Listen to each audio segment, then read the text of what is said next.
¿Qué tal? Bienvenidos a Club de Prensa. Soy María Luisa Rosell, hoy por Juan Carlos Iragorri, que se encuentra fuera de la ciudad. Estamos transmitiendo en vivo desde los estudios de NTN 24 en Washington y le doy la bienvenida a los invitados de hoy al programa. Por supuesto, primero a Javier Vilá, corresponsal de Radio Cataluña.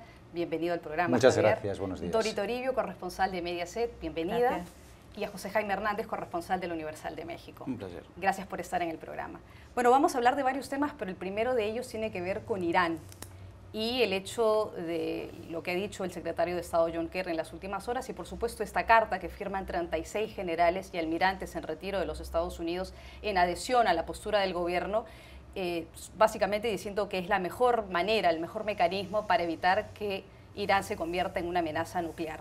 El secretario de Estado ha ido más allá y ha dicho que no solamente la credibilidad de Estados Unidos está en juego, sino que además el dólar sufriría las consecuencias si es que el Congreso decide rechazar este acuerdo que alcanzaron Estados Unidos y 5 potencias en julio pasado y que el Congreso tiene que ratificar mediante una votación, que parece que va a ser bastante complicada. ¿Cree, Xavi, que la credibilidad de Estados Unidos efectivamente está en juego y que Obama corre el riesgo de perder básicamente el legado más importante de política exterior que ha tenido hasta el momento? Bueno, la primera pregunta yo creo que sí. Creo que Estados Unidos está realmente situándose en un terreno peligroso caso de que el Congreso no suscriba lo que el gobierno ha conseguido reunir en estas negociaciones tan largas y arduas con otras potencias mundiales, ¿verdad? Realmente se ha estado publicando en los últimos tiempos que no hay precedente que un Congreso de los Estados Unidos deje potencialmente al presidente en una situación tan delicada como presentarse ante el mundo y decirle al mundo que no está de acuerdo con lo que se ha reunido y se ha conseguido cerrar. Si Washington se va de este acuerdo, la verdad es que este club del P5+1, que fue el que consiguió cerrar este acuerdo con Teherán, no va a volver a la mesa de negociaciones porque esto ya se cerró un acuerdo como se creía que tenía que ser. Por lo tanto, este régimen de sanciones que ha ido impactando sobre Irán se desmembraría, Washington quedaría en una posición, como digo, delicada y desaparecería, creo yo, su ascendente como negociador creíble. ¿Quién se iba a creer de nuevo a Estados Unidos cuando se sentara a una mesa y adquiriera un compromiso si ahora se marcharan?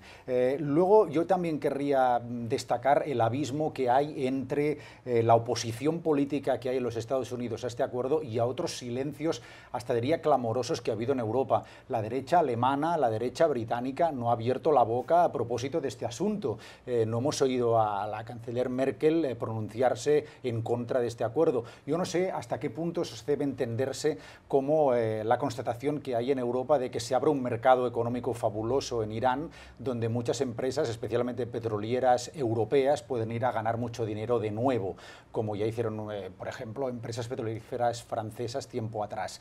Pero contrasta mucho cómo los halcones republicanos en el Congreso están martilleando este acuerdo y cómo en Europa no se dice nada, y me lleva a pensar que hay mucho de política interna y de voluntad de lesionar gravemente el prestigio del presidente Obama, a pesar de que también hay que reconocer que hay demócratas como Charles Schumer que se han borrado o están borrándose, a pesar de que él es judío y se entiende su posicionamiento desde ese punto de vista, pero dejar al presidente en esa situación tan delicada es algo inaudito en la historia de este país, realmente. ¿Crees y coincides, Dori, que efectivamente va a ser muy difícil realmente convencer a los demócratas? Porque los republicanos ya sabemos cuál es su posición, pero los demócratas, esos votos que necesita el presidente Obama, especialmente en el Senado, sabemos que la Cámara va a rechazar definitivamente, pero en el Senado, si de los 100 senadores, 67 deciden efectivamente darle la espalda a este acuerdo, ¿se acaba el acuerdo, muere y con eso se muere el prestigio de Estados Unidos? Sí, yo creo que además va a ser muy difícil también convencer al otro partido, al propio partido, porque aquí hay un factor fundamental que es el que ya apuntaba Xavi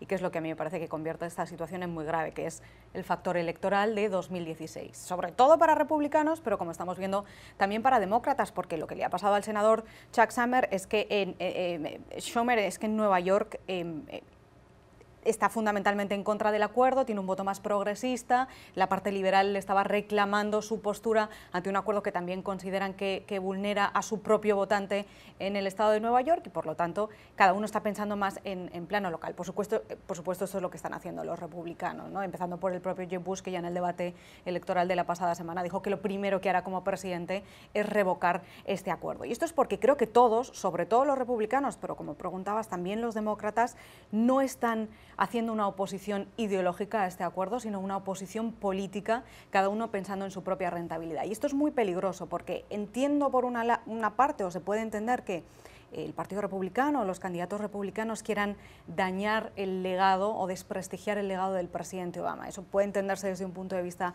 electoral. Lo que yo no consigo entender es que ellos lo que van a hacer es dañar la propia credibilidad diplomática de Estados Unidos. Como apunta además el secretario de Estado, esto puede tener incluso un perjuicio económico en la propia divisa del dólar ya a más largo plazo, pero a primer plazo, a corto plazo, lo que esto perjudica sobre todo es la fortaleza diplomática de Estados Unidos en el mundo, es la postura del país que, tanto que se ha recriminado al presidente Obama liderar desde atrás o no participar como líder mundial, ahora que se ha hecho que Estados Unidos figuraba como líder de este acuerdo, liderando el grupo del P5+1, ahora es cuando el propio Congreso va a dejar en ridículo al presidente de Estados Unidos ante el mundo y esto va a hacer que el propio presidente pierda su legitimidad, porque claro, eso va a hacer que el resto de países en el mundo piensen, bueno, este poco tiempo que le queda al presidente en la Casa Blanca tiene el no continuo de los republicanos, ya no va a poder hacer nada, ya no podemos contar con él, con lo cual eso le quita mucha legitimidad en el mundo al presidente Obama, pero como digo, a todo el país, y esto es lo que a mí me cuesta creer que sea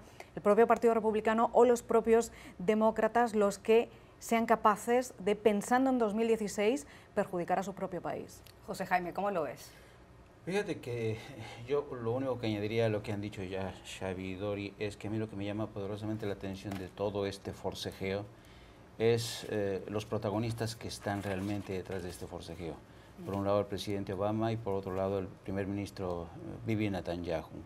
Y este pulso que están librando los dos ha dejado al descubierto, uno, la intromisión o la intervención de manera oficiosa de Israel, que a mí me resulta un tanto chocante, el papel de algunos congresistas que prefieren plegarse a las voluntades de Bibi Netanyahu antes que los intereses de la seguridad nacional de Estados Unidos, porque yo estoy convencido que más que un legado de Obama, este es un acuerdo que realmente de largo plazo que busca la estabilidad en toda la región, ¿no? Porque no nos olvidemos que Irán, dentro de la ecuación, de la nueva ecuación de lo que es la seguridad nacional, y cuando hablo de la seguridad nacional me refiero al futuro de Irak, Siria, Irán tiene mucho que decir, sobre todo en el equilibrio de la seguridad en Irak. Yo creo que esta gente, como dice Dori, es muy triste, lamentable que estén actuando a ver quién arrima más el ascua a la sardina para sacar rédito político y a ver quién se beneficia más. A mí me llama mucho la atención, francamente, de Chuck Schumer. Me extraña muchísimo de una persona como Schumer, que ha sido un senador que ha tenido a veces una estatura de estadista en temas claves como inmigración, y verlo achicarse de esta manera ante las presiones del lobby judío, que por cierto está invirtiendo millones de dólares estos días en campañas publicitarias, y aprovechando las vacaciones del presidente Obama en Martha's Vineyard. La Casa Blanca está en medio de una frenética campaña contactando a los senadores, a los congresistas, haciendo esto lo imposible. Y yo digo que es de pronóstico reservado la votación. Vamos a ver cuando regrese el presidente Obama, vamos a ver si funciona la campaña de la Casa Blanca, pero hay que tener en cuenta que enfrente tiene un enemigo bastante poderoso que se llama el lobby judío. Bueno, vamos a seguir en Estados Unidos, pero vamos a hablar ahora de Hillary Clinton y la campaña electoral y el hecho que está en las primeras planas el día de hoy. Ella va a tener que entregar al Departamento de Justicia el servidor de su correo privado, de su correo electrónico privado, además de un disco con toda la información de correos electrónicos. Ella ya había hecho eso y había entregado parte de esa información al Departamento de Estado, pero ahora lo tiene que hacer al Departamento de Justicia. Hillary Clinton hubiera querido que el mensaje de sus políticas y sus propuestas sean las que ocupan los titulares, no este tema. ¿Será que alguna vez Hillary Clinton podrá ver que la gente está más enfocada en sus propuestas de campaña y no en los correos electrónicos de cuando ella era secretaria de Estado? Esto de no tener rival en la primaria es duro, porque la mujer está sola, sola me refiero a que es la de nuevo la candidata inevitable por lo que parece, y bueno, cualquier cosa se convierte en un gran tema. No digo que esto sea un tema menor, ni mucho menos, pero esta es la situación. A mí me genera preguntas todo esto: ¿por qué ahora? ¿Por qué no antes? Si ella no tenía problema para entregarlo, como dice que no tiene ahora, ¿por qué no lo dio antes? Alimenta la percepción de que se ha estado revisando lo que había ahí dentro, ha eliminado lo que no le conviene y ahora lo doy. Leemos que hay al menos dos correos electrónicos con información absolutamente confidencial, etcétera. Bueno, pues entonces eso también alimenta la percepción de que esta señora se sitúa por encima del bien y del mal. Ella tiene derecho a tener un servidor privado donde transita información sensible de este país y la puede ver. ¿Por qué? Entonces, ¿por qué no lo pueden hacer otros miembros del gabinete? Entonces estamos ya en una situación en que esto se desmadra. Si hay unas reglas, tenía que cumplirlas. Déjame decirle también que naturalmente hay un interés de la oposición republicana para martillearla. El tema de Benghazi era una de las cuestiones donde agarrarse, a pesar de que seguramente se podría haber hecho una crítica distinta a Hillary Clinton, que no recuerdo yo que pase a la historia como una secretaria de Estado particularmente brillante a la hora de conseguir logros diplomáticos exhaustivos para esta administración.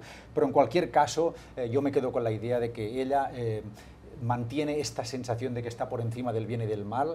Para mí continúa presentándose como lo más cercano que este país tiene a una realeza. Ella está allí arriba, encaramada en un pedestal de la que no se le puede tocar, y eso la perjudica electoralmente. Y oiga, cada vez más me da la sensación de que falta mucho, pero esta sensación de estar sola delante del banner demócrata la está más bien perjudicando que no beneficiando de cara a los comicios del año que viene. Nos quedan solo 2 minutos para este segmento, pero no quiero dejar de preguntarle a Dori y a José Jaime sobre su opinión. ¿Cómo lo ven? Yo me temo que la estrategia que está utilizando, no sé si el Partido Demócrata o es más la propia campaña de Hillary, es esconderla, porque para que se dañe lo menos posible y consiga ganar las elecciones, porque saben que tiene muchas debilidades. Igual que solo se van a celebrar 6 debates dentro del Partido Demócrata, que me parecen poquísimos para una candidata tan potente como Hillary, entonces se evita el daño. Se ha estado intentando evitar el tema de los correos y se ha cometido un error, porque esto, como decía Xavi, se tenía que haber hecho desde el principio. Ahora ya dice que está entregando voluntariamente al FBI los correos. Yo dudo mucho que esto haya sido, primero, dudo mucho que haya sido voluntariamente. Segundo, no veo un buen escenario, o sea, no veo un buen final en esta historia. Si ahora el FBI no consigue recuperar lo que ella ha borrado, esto va a dañar su imagen muchísimo. Se va a decir que si gana, porque es verdad que tiene muchas posibilidades de ganar, va a ser una victoria sucia. Se va a quedar siempre con esta pregunta de qué oculta Hillary Clinton. Y el daño mayor, que es posiblemente la gran debilidad que tiene su propia candidatura, es que, como dice Xavi, es esta realeza de los Clinton, es que ella siempre parece que está por encima del bien y del mal, que ella puede hacer lo que quiera, puede tener un servidor privado, puede utilizar su propio móvil para mandar correos cuando era secretaria de Estado y puede borrar los correos que no le interesaban. Esto es lo que a la gente yo creo que le duele, es la percepción del ciudadano de que una vez más Hillary Clinton hace lo que quiere y que además no tiene intención de dar explicaciones. Aquí es donde está el punto débil. Hillary va a tener que ir al Congreso en octubre a comparecer en una audiencia. Y la campaña todavía le queda un trecho muy largo, José Jaime. ¿Cómo va a ser Hillary para mantener todo este tema hasta el final de la campaña en el caso de que llegara a ser la nominada del Partido Demócrata? Echar mano de toda su experiencia y sus argucias, pero si solamente nos atenemos a la letra de lo que dice el acta de espionaje, que tipifica como delito el manejo negligente de información clasificada o top secret, estaríamos hablando ya de un delito que les ha costado, por ejemplo, a David Petraeus, el director de la CIA, ser procesado y el puesto, solamente por haberle enseñado a su amante información clasificada. En el caso de Hillary Clinton, el auditor ya ha dicho que hay por lo menos dos que debieron ser súper clasificadas. Entonces yo creo que legalmente ya está en problemas, pero se trata de Hillary Clinton, que como dice Xavi, está por encima del bien y el mal. Y que además es la única candidata que brilla en el Partido Demócrata por ahora, aunque como bien notaba Dori antes de que comenzáramos el programa, Bernie Sanders está subiendo en las encuestas y no podemos dejarlo por ahí. Claro, y como Warren no se atreve, que eso sería lo divertido, pues entonces Joe Biden, esto sí sería divertido. Bueno, entonces, Joe Biden... Esto sí animaría mucho la cosa. Bueno, por lo visto, su recientemente fallecido hijo, Bo, le instó a presentarse, eso sería... Yo eso es lo que pensé esta mañana, al ver la encuesta que da por primera vez como ganadora Bernie Sanders sobre Hillary Clinton, después de este fin de semana que abarrotaron los mítines en Los Ángeles. Yo creo que si ha visto este titular, Joe Biden esta mañana, acordándose también de su hijo, habrá dicho, este es el momento justo en el que se abre la brecha y me puedo presentar. Bueno, con eso regresamos en unos instantes más a Club de Prensa. Ya volvemos.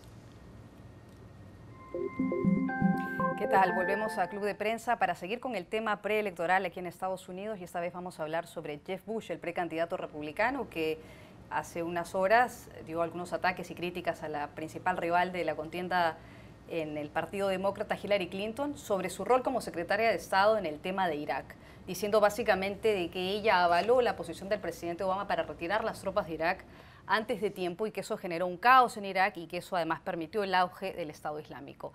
¿Tiene Jeb Bush, con ese apellido, la catadura moral para referirse a este tema? ¿Es un riesgo calculado el usar este tema cuando en realidad le puede traer mucho más perjuicio que beneficio? Se precisa estómago, ¿no?, para llamarse Bush y dar lecciones sobre este asunto, yo creo. Luego, además, que él cuando empezó realmente a concurrir, a presentarse como precandidato, no tuvo una primera respuesta adecuada a la pregunta más obvia que era evidente que le iban a hacer, como es ¿qué opina usted de lo que su hermano hizo en Irak? Lo cual a mí me dejó estupefacto. Dicho esto, la señora Clinton tampoco tiene un recorrido edificante en la historia reciente de la relación Estados Unidos-Irak con su voto a favor de la incursión en la guerra, pero a mí me ha sorprendido mucho que Jeb Bush se atreva a meterse en este avispero con el apellido que lleva.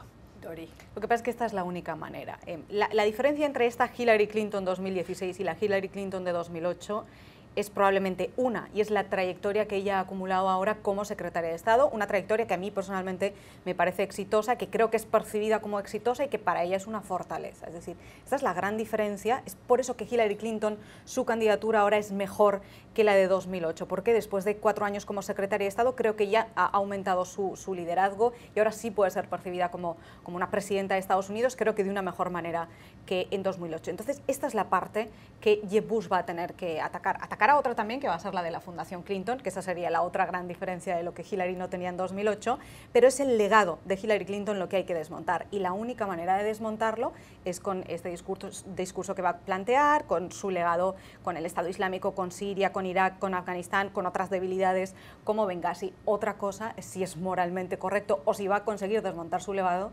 siendo un Bush, claro.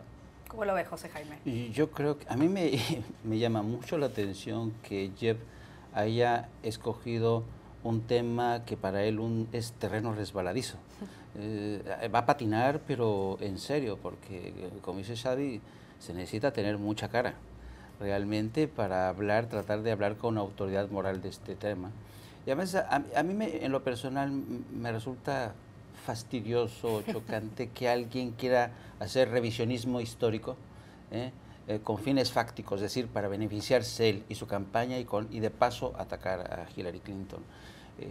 Yo creo que la inmensa mayoría de los ciudadanos de Estados Unidos están convencidos de que el haber invadido Irak fue un terrible error, que se basó en información defectuosa de inteligencia, y hoy, pues, visto lo que ha ocurrido con este desastre, más de $1 billón, miles de muertos, desaparecidos, millones de desplazados, ahora que han visto en qué ha terminado todo esto, le quieren echar la culpa a la administración Obama, ¿no? Es de un descaro insólito. Pero claro, se ve que también Jeb Bush eligió este tema y no eligió, por ejemplo, el tema migratorio, porque es un tema que vende y mucho entre la base conservadora republicana, que es a la que se tiene que dirigir para hacer más puntos y de alguna manera tratar de acortar distancias frente a Donald Trump. Así es que, pero vamos a ver, se puede resbalar, seguro que se va a resbalar si continúa en las generales.